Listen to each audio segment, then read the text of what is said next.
गां च धर्मदुगां दीनां वृषं शूद्रपदाहितां विवत्सामाश्रुवदनां क्षामायवसमिच्छति गां च धर्मदुगां दीनां वृषं शूद्रपदाहतां विवत्सामाश्रुवदनां क्षामां यवसमिच्छति। हरे कृष्ण। गां च धर्मदुगां दीनां वृषं शूद्रपदाहतां विवत्साम् अश्रुवदनां क्षमां यवसाम् इच्छति। हरे कृष्ण। और कोई ऑनलाइन? हरे कृष्ण प्रभु जी। गां च धर्मदुगां दीना वृषां शूद्रपदाहितां विवत्सामाश्रुवन्दनां क्षामां यवस इच्छामि।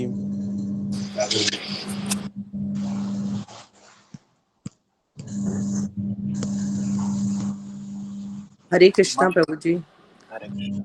गामं च धर्मदुगां दीनां वृषं शूद्रपदाहतं विवत्सामाशुवदनां क्षमां यवसमिच्छमितम्। और कोई भक्त? हरे कृष्णा प्रभु जी।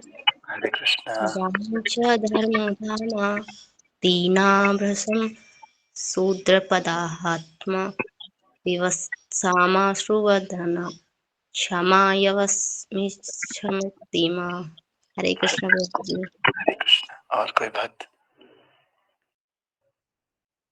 ओके, तो हमने कल देखा कि जो बैल है और गाय दोनों मिलकर के कन्वर्सेशन चल रहे हैं। इसी कन्वर्सेशन के बीच में कौन आ जाते हैं? परीक्षित महाराज आ जाते हैं। और परीक्षित महाराज देखते हैं कि एक नीच जाति का जो शूद्र है राजा का वेश बना करके एक गाय और एक बैल को लाठी से पीट रहा था, मानो उनका कोई स्वामी न हो। और फिर उन्होंने देखा कि बैल इतना सफेद था जैसे कि सफेद कमल पुष्प होता है, और वो उस शूद्र से इतना ज्यादा भयभीत था जो उसे मार रहा था। वो इतना डरा हुआ था कि एक ही पैर पे खड़ा थर थर थर कांप रहा था और पेशाब कर रहा था। तो हमने देखा था इस प्रकार की चीज। तो आज का जो श्लोक है उसका अर्थ है, यद्यपि गाय उपयोगी है क्योंकि उससे धर्म प्राप्त किया जा सकता है, किंतु अब वो दीन तथा बछड़े से रहित हो गई थी। उसके पांवों पर शूद्र प्रहार कर रहा था, उसकी आंखों में आंसू थे और वो अत्यंत दुखी तथा कमजोर थी। वो खेत की थोड़ी सी घास के लिए लालायित थी। गाय बहुत उपयोगी होती है क्योंकि गाय से ही हम लोग धर्म प्राप्त करते हैं, और धर्म के लिए जो वस्तुएं चाहिए होती हैं, चाहे यज्ञ करना हो, पूजा करना हो, कर्म कांड करना हो, उन सब के लिए हमें गाय से काउ प्रोडक्ट चाहिए होते हैं। किंतु वो गाय जो कि धर्म के लिए उपयोगी है, वो गाय अब दीन हो गई है और बछड़े से रहित हो गई है। उसके पांवों पर शूद्र प्रहार कर रहा है और उसकी आंखों में आंसू हैं। वो अत्यंत दुखी और कमजोर है। वो खेत की थोड़ी सी घास के लिए भी लालायित है। तात्पर्य भाई अर्चनीय वंदनीय प्रातः स्मरणीय जगत गुरु शील प्रभुपाद जी द्वारा शिल प्रभुपाद की जय। हरे कृष्ण। प्रभुपाद में तात्पर्य में प्रभुपाद जी बता रहे हैं, कली का अगला लक्षण है गाय की दुखी अवस्था। गाय दुहने का अर्थ है द्रव रूप में धर्म करना। बड़े बड़े ऋषि मुनि मात्र दुग्धाहार करते थे। श्रील सुखदेव गोस्वामी गृहस्थ के यहाँ तब जाते थे जब वह गाय धोता होता, और वे अपने निर्वाह भर के लिए उससे थोड़ा दूध लेते थे। तो दूध ऐसी वस्तु है जो हम कहीं भी ले सकते हैं, पी सकते हैं, और कोई भी दूध पी सकता है। तो इसीलिए जो सुखदेव गोस्वामी है वो तो उसी के घर जाते थे जिसके घर में गाय हो। गाय नहीं है तो उसके घर जाएंगे तो, और वहां जाकर के वो थोड़े से उससे दूध ले लेते थे पीने के लिए।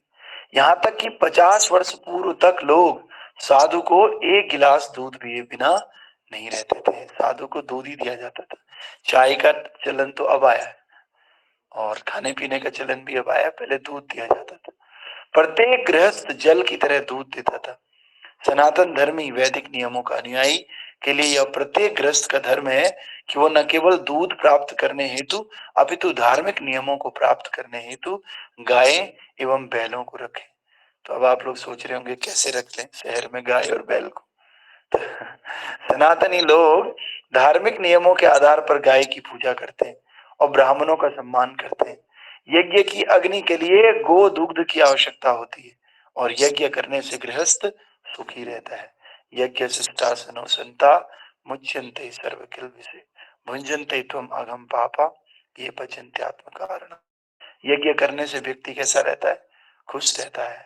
सुख समृद्धि केवल यज्ञ करने से आती है और यज्ञ में लगने वाली सारी सामग्रियां गाय से आती है, इसलिए गाय अत्यंत महत्वपूर्ण है। और गाय का यज्ञ की अग्नि के लिए गो दुग्ध की आवश्यकता होती है और यज्ञ करने से गृहस्थ सुखी रहता है। गाय का बछड़ा देखने में अत्यंत सुंदर होता है और गाय को तुष्टि प्रदान करता है जिससे वो अधिकाधिक दूध देती है। किंतु कलयुग में बछड़े को गाय से उन कारणों से जल्दी जल्दी अलग कर दिया जाता है जिसका उल्लेख श्रीमद् भागवतम के इन पृष्ठों में नहीं किया जा सकता है। प्रभुपाद जी कह रहे हैं कलयुग में गाय को बछड़े से अलग कर लिया जाता है। क्यों किया जाता होगा? ताकि बछड़ा दूध न पी ले और बछड़े की खास आवश्यकता होती नहीं है। अगर दूसरी गाय होती है तो उसको पाल लिया जाता है, लेकिन अगर बछड़ा पैदा होता है तो मैंने बहुत सारे लोगों को देखा है वो उसको मार देते हैं।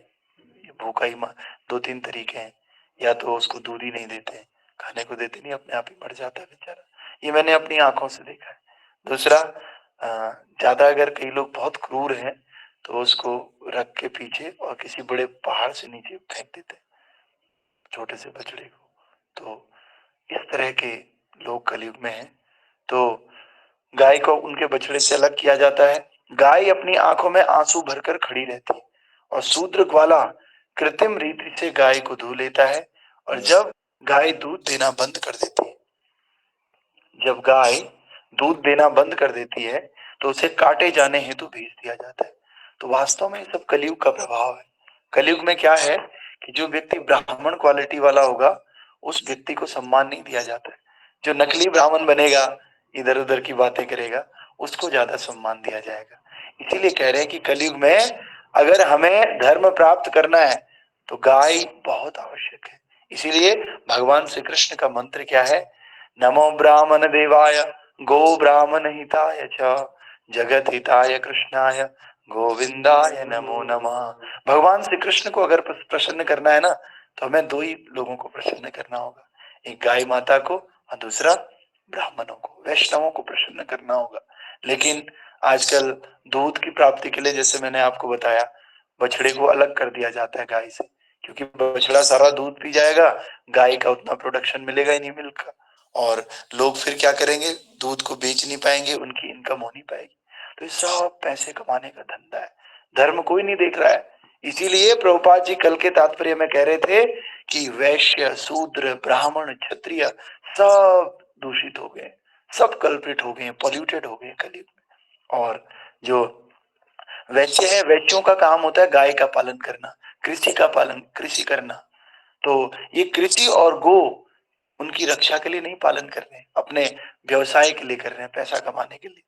तो इस प्रकार से बछड़े को गाय से अलग कर दिया जाता है। और जब बछड़े को गाय से अलग कर लिया जाता है तो गाय अपनी आंखों में आंसू भरकर खड़ी रहती है, और जो शूद्र ग्वाला है वो कृत्रिम रीति से उसका दूध निकालता है। कृत्रिम रीति से मतलब गाय की इच्छा नहीं है दूध देने की, गाय का दूध तो उसके बच्चे के लिए निकलता है लेकिन बच्चे को तो आपने मार दिया, भूखा रख करके या पहाड़ी से नीचे फेंक करके। ये सब तो हमने अपनी आंखों से देखा है, दोनों चीजें आंखों से देखी है। अगर गाय पैदा हो जाती है तो उसको रख लेते हैं, पाल लेते हैं, क्योंकि आगे जाकर के वो दूध देगी। लेकिन बैल अगर पैदा हो जाता है तो उसको या तो भूखा मार दिया जाता है या फिर कंडे में बिठा करके पहाड़ से नीचे फेंक दिया जाता है। तो इस प्रकार से फिर कृत्रिम तरीके से जो ग्वाला होता है वो दूध निकालता है, और जब गाय दूध देना बंद कर देती है ना तो ये कलयुग में कितने शर्म की बात है, उसको काटने के लिए कसाईयों को भेज दिया जाता है और आधुनिक समाज में फैले हुए सभी कष्टों के लिए ये अत्यंत जघन्य कृत्य ही उत्तरदायी है। प्रभुपाद जी कह रहे हैं जितने भी लोग इस संसार में दुखी हैं, इतने दुनिया भर के कांड हो रहे हैं, रेप हो रहा है, मर्डर हो रहा है, ये सब चीजों के लिए यही चीज है, क्योंकि हम धर्म से नहीं चल रहे। और धर्म से नहीं चल रहे हैं, गौ माता को हम सम्मान नहीं कर रहे हैं, तो जब गाय नहीं है तो धर्म नहीं है, धर्म नहीं है तो हमें दुख तो झेलना ही पड़ेगा। कि वास्तविक में अगर कोई हमें सुख दे सकता है तो वो यज्ञ है, और यज्ञ हम लोग कर नहीं रहे। इसीलिए प्रभुपाद जी ने कहा यज्ञ सृष्टा सनासंतो मुच्यन्ते सर्व किल्वी से। तो सर्व किल्वी से मतलब सभी पापों को अगर कोई खत्म कर सकता है तो वो यज्ञ है। और यज्ञ कैसे होता है? यज्ञ होता है गाय माता से, गो और ब्राह्मण से। और गो और ब्राह्मण इन दोनों की पूछ नहीं है, ब्राह्मण भी नकली घूम रहे, असली ब्राह्मण है ही नहीं। जो असली ब्राह्मण है उनको कोई पूछ ही नहीं रहा है। जो नकली ब्राह्मण है बढ़िया धोती कुर्ता पहनता है, तिलक लगाता है, स्टेटस डालता है, और अंदर दारू नॉनवेज सब चल रहा है, तो ऐसे ब्राह्मणों की पूछ हो रही है। तो इस प्रकार से मनुष्यों को यही पता नहीं चल पाता है कि आर्थिक विकास के नाम पर वो क्या कर रहे हैं। कलयुग का प्रभाव उन्हें अज्ञान के अंधकार में रखेगा। शांति तथा संपन्नता के समस्त प्रयासों के बावजूद उन्हें चाहिए कि वे गायों और बैलों को सभी प्रकार से सुखी रखें। यकीन मानिए, अगर हमने दो लोगों को खुश कर लिया ना, तो हमारे जीवन में दुख कभी आ ही नहीं सकता है। एक तो ब्राह्मण को और दूसरा गाय को। अब ब्राह्मण कौन? जो जन्म से ब्राह्मण है वो नहीं, ब्राह्मण वो जिसके कर्म ब्राह्मण, क्योंकि जन्म जायते शूद्र। कलयुग में कोई ब्राह्मण कोई क्षत्रिय नहीं है, जन्म से सब लोग शूद्र हैं, क्योंकि सब लोग नौकरी करते हैं। लेकिन ब्राह्मण वो व्यक्ति है जो व्यक्ति कर्म से ब्राह्मण है। इसीलिए भगवान ने गीता में कहा चातुर्वर्ण्यम मया सृष्टम गुण कर्म विभाग स। मैंने जो चतुर्वर्ण जो ये सृष्टि है ना, मैंने बनाई है। ब्राह्मण मैंने बनाया, क्षत्रिय मैंने बनाया, वैश्य मैंने बनाए, शूद्र मैंने बनाए, लेकिन जन्म के आधार पे नहीं बनाए कि भाई मैं केमिस्ट्री पढ़ाता हूँ तो मेरा बेटा भी ऑटोमेटिकली केमिस्ट्री का टीचर हो गया। नहीं, हो सकता है वो आर्मी में जाए, हो सकता है वो अपना कोई बिजनेस खोल दे, तो वो भी टीचर कहलाएगा क्या? नहीं कहलाएगा। उसी प्रकार से ब्राह्मण एक कर्म है। हाँ, ब्राह्मण की फैमिली में पैदा होने से कुछ संस्कार उसको जरूर मिल जाएंगे, ये बात है। लेकिन ऐसा नहीं कि वो कुछ भी कर ले, दारू पी ले, मांस खा ले, इधर उधर व्यभिचार कर ले और कभी भगवान का नाम न ले, और हम उसे कह नहीं ये तो ब्राह्मण है, इसका सम्मान होना चाहिए। ब्राह्मण का मतलब है ब्रह्म जानाति इति ब्राह्मण, जो ब्रह्म को जानता है, भगवान को जानता है, और जो ज्ञानी व्यक्ति है, जो उस ज्ञान को पूरे समाज में, समाज की भलाई के लिए यूज करता है, ऐसे व्यक्ति को ब्राह्मण कहते हैं। ब्राह्मण मतलब अब वो टीचिंग का काम ही नहीं कर रहा, आप उसे टीचर कैसे कह सकते हो? नहीं कह सकते। वो तो अब प्रॉपर्टी डीलर है, तो आप उसे क्या बोलोगे, टीचर है या प्रॉपर्टी डीलर? प्रॉपर्टी डीलर है। इसी प्रकार से तो कह रहे हैं अल्पज्ञ मनुष्य यह नहीं जानते कि गायों तथा बैलों को सुखी रखकर स्वयं सुखी कैसे बना जाए, लेकिन ये तो प्रकृति के नियम के अनुसार वास्तविकता है। इसके लिए हमें भागवतम को प्रमाण मानना चाहिए और मानवता के पूर्ण सुख के लिए इन नियमों को अपनाना चाहिए। देखिए, पशु और मनुष्य, इन दोनों में एक ही अंतर है। जो मनुष्य है ना, वो नियम पालन कर सकता है, पशु नियम पालन नहीं कर सकता। अगर हम पशु को बोले रोज आप पशु ने आना है, कुत्ते ने, और यहाँ पे आकर के बैठ के कथा सुननी है, कुत्ता नहीं सुन पाएगा, क्योंकि कुत्ता क्या है? कुत्ता जानवर है, और हम क्या है? मनुष्य है। तो इसीलिए मनुष्य और जानवर में एक ही अंतर है, धर्मेण हीना पशु भी समाना, धर्मो ही एको अधिको विशेष। देखो, खाते हम भी हैं, पशु भी हैं, सोते हम भी हैं, पशु भी हैं, और बच्चे पैदा हम भी करते हैं, पशु भी करते हैं। अगर आप मुझे डराओगे मैं भी डर जाऊंगा, कुत्ते को डराओगे वो भी डर जाएगा। फिर क्या अंतर है? आहार निंद्रा भयमैथुनश्च सामान्य एतत् पशु भी नराणाम धर्मो ही एको अधिको विशेषो। केवल धर्म एक ऐसी चीज है जो मनुष्य के अंदर अधिक है, और धर्मेण हीना पशु भी समान है। और जिस मनुष्य के अंदर धर्म नहीं है वो किसके समान है? पशु के समान, चलता फिरता पशु है। इसलिए कह रहे हैं कि हम, और धर्म क्या है? भगवान के नियम। भगवान के नियम जो पालन करता है वो धार्मिक व्यक्ति है, धर्म का पालन कर रहा है। और इस कलयुग में लोग क्या करेंगे? धर्म को साइड कर देंगे और अधर्म पलेगा, और सारे लोग, ज्यादातर लोग अधर्म को मानने वाले होंगे, भगवान को किनारे करने वाले लोग होंगे। तो इस प्रकार से हम सबका बड़ा सौभाग्य है कि हम प्रभुपाद जी की संस्था में जुड़े।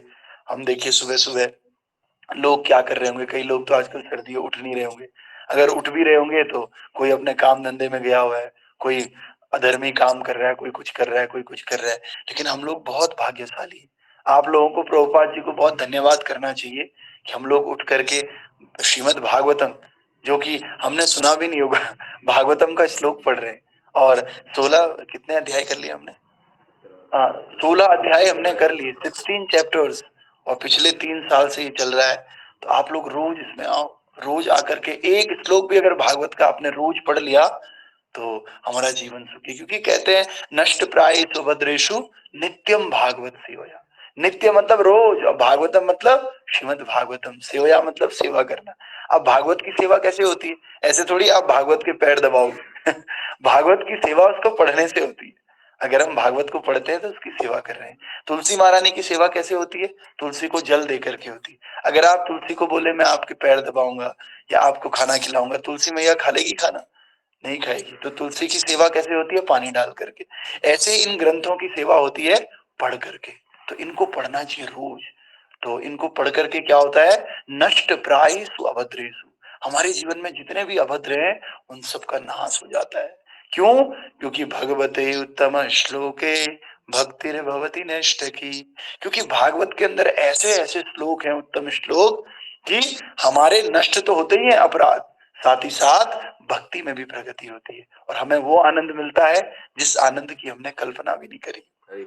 ग्रंथराज श्रीमद् भागवत महापुराण की जय। श्रील प्रभुपाद गुरु महाराज की, अनंत कोटि वैष्णव वृंद की, हिताय गौर प्रेमानंदे। तो आप सब लोग इस भागवत की शरण लीजिए और यकीन मानिए कि हमारे जीवन में अवश्य रूप से परिवर्तन होगा, इसमें कोई संशय नहीं है। पूरे शास्त्र, सारे संत चीख चीख करके कह रहे हैं कि भागवत की शरण ले लो, भागवत की शरण ले लो, भगवान के नाम की शरण ले लो।